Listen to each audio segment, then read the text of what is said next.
মই আগৰ পৰাই তাৰমানে 1999 চনত মই পঢ়া এৰিছিলোঁ। যদিও এৰিছিলোঁ মোৰ তাৰমানে মনত ইচ্ছা আছিল আৰু তেতিয়া তাৰমানে আমাৰ সেই অঞ্চলত হাইস্কুল পঢ়িবলৈ তাৰমানে স্কুল নাছিল তেতিয়া আৰু মা দেউতাকৰ আৰ্থিক অৱস্থাও বেয়া আছিল, গতিকে আমাক বাহিৰত পঢ়াব পৰা নাছিল। কিন্তু মোৰ মনত এটা হেঁপাহ আছিল যে মই মেট্ৰিক পৰীক্ষাত উত্তীৰ্ণ হ'ম। সেই বুলি মই 2009 চনত আমি নিজাববীয়াকৈ জাতীয় বিদ্যালয়খন খুলিছিলোঁ। 2018 চনত আমি তাতে হাইস্কুল খুলিছিলোঁ। আৰু হাইস্কুল খোলাৰ পৰাই তাৰমানে মোৰ ইচ্ছা আছিল যে মই তাৰমানে হাইস্কুল পৰীক্ষাত বহিব লাগিব, গতিকে মোৰ সেই হিচাপত চেষ্টা চলাই যাব লাগিব।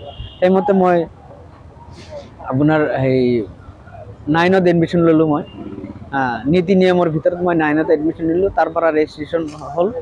আজি মই পৰীক্ষাত বহিছোঁ, পৰীক্ষা দিলোঁ, গতিকে পৰীক্ষাখিনি ভালেই হৈছে। মোৰ এটা বিশ্বাস অহা পৰীক্ষাখিনিও ভালে হ'ব। জানিব পাৰিছোঁ আপুনি এখন স্কুল, হয়, কি ক'ব? স্কুলখন চলাই আছোঁ। ধৰকচোন 3 নম্বৰ ধলপুৰ জাতীয় বিদ্যালয় বুলি স্কুলখন নামাকৰণ কৰা হৈছে। আৰু স্কুলখনৰ আজি সেইখন স্কুলৰ পৰাও মোৰ লগত প্ৰায় 45জন ল'ৰা ছোৱালী পৰীক্ষাত অৱতীৰ্ণ হৈছে। আজিৰ পৰা 5 বছৰৰ আগৰ পৰাই তাৰমানে মেট্ৰিক পৰীক্ষাত অৱতীৰ্ণ চলি আছে। সেই 5 বছৰত 100% তাৰমানে আমাৰ সেইখন স্কুলৰ পৰা ল'ৰা ছোৱালী পাছ কৰি আছে। আৰু যোৱাবাৰ 93% লৈও তাৰমানে 2জন ছোৱালী সেইখন স্কুলৰ পৰা পঢ়ি আজি 22টা ৰামনাজন ছুপাৰ 40 কৰি আছে। মোৰ ঘৰ বৰ্তমান 3 নম্বৰ ধলপুৰ। মোৰ নাম ওহাব আলী,